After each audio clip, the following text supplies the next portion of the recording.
ஐந்து கரத்தவனை போற்றி, ஆணை முகத்தானை போற்றி, மூஷிக வாகனனை போற்றி, மூல பரம்பொருளை போற்றி, சித்தி புத்தி விநாயக பெருமானை போற்றி. குருவே சரணம். இணையத்தால் இணையங்களுக்கு வணக்கம்.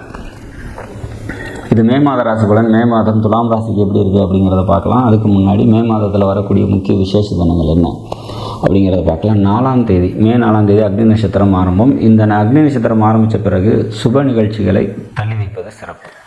10ஆம் தேதி அக்ஷய திருதியை.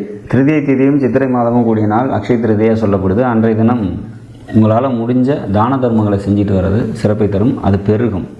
22ஆம் தேதி நரசிம்மர் ஜெயந்தி.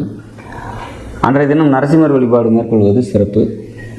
பவகரணத்தில் பிறந்தவங்க கஸ்தூரி மஞ்சள் அபிஷேகத்துக்கு வாங்கி கொடுத்து நரசிம்மரை வழிபாடு பண்ணிட்டு வரும்போது வாழ்க்கையில் மேன்மை அடையலாம். 22ஆம் தேதி வைகாசி விசாகம். அன்றைய தினம் முருகக்கடவுளை வழிபாடு பண்ணுறது சிறப்பை தரும்.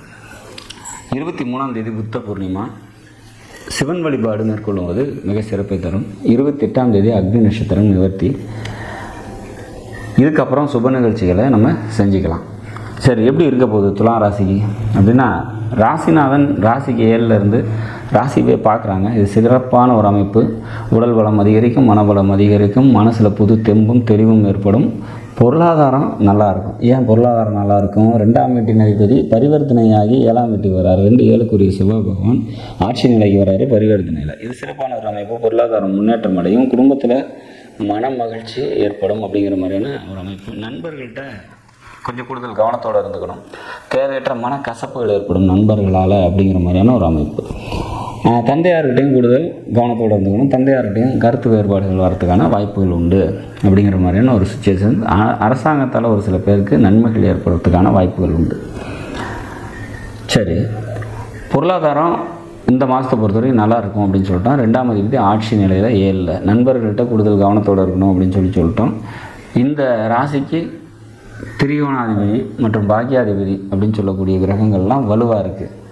எங்கப்பா நீச்சமாக இருக்குது அப்படின்னாலும் பாக்கியாதிபதி நீச்சமானாலும் அந்த வீட்டின் அதிபதி பரிவர்த்தனையாகி இங்கேயே வர்றதுனால ஒரு சிறப்பான ஒரு அமைப்பு. ஏதாவது அந்த பாக்கியங்களை பெறக்கூடிய நிலையில் நீங்கள் இருக்கிறீங்க, அதாவது அந்த வயசுக்கான பாக்கியங்களை அடையக்கூடிய ஒரு நிலையில் இருக்கீங்கன்னா அதெல்லாம் கைகூடி வரதுக்கான ஒரு அமைப்பு. சில பேருக்கு பயணங்களால் நன்மைகள் ஏற்படும் அப்படிங்கிற மாதிரியான ஒரு சுச்சுவேஷன்ஸ். வெளியூர் போகிறதுனால அதன் மூலம் நன்மைகள் ஏற்படும் அப்படிங்கிற மாதிரியான ஒரு அமைப்பு. லாபாதிபதி உச்ச நிலையில் இருக்காங்க. அப்போ பொருளாதாரம் இதுவும் நல்லாயிருக்கும் அப்படிங்கிறதுக்கு இதுவும் ஒரு சாட்சி.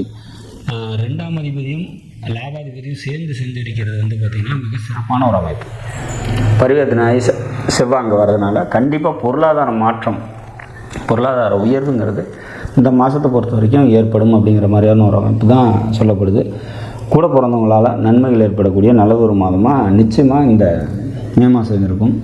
துலா ராசியை பொறுத்த வரைக்கும் இந்த மாதம் அம்மன் வழிபாடு, உக்கிரமான அம்மன் வழிபாடு மேற்கொள்வது சிறப்பை தரும். அது மேலும் பார்த்திங்கனாக்கா உங்களோட மன அமைதியை அதிகரிக்க செஞ்சு மனசில் நிம்மதியை ஏற்படுத்தி தரும் அப்படிங்கிற மாதிரியான ஒரு சுச்சுவேஷன்ஸ். மொத்தத்தில் இந்த மாதம் நல்லது ஒரு மாதமாக துலா ராசிக்கு நிச்சயமாக அமையும். நாடும் நாட்டு மக்களும் நலமுடன் வாழ நவகிரகங்களை வேண்டி அமைகிறேன். நன்றி, வணக்கம்.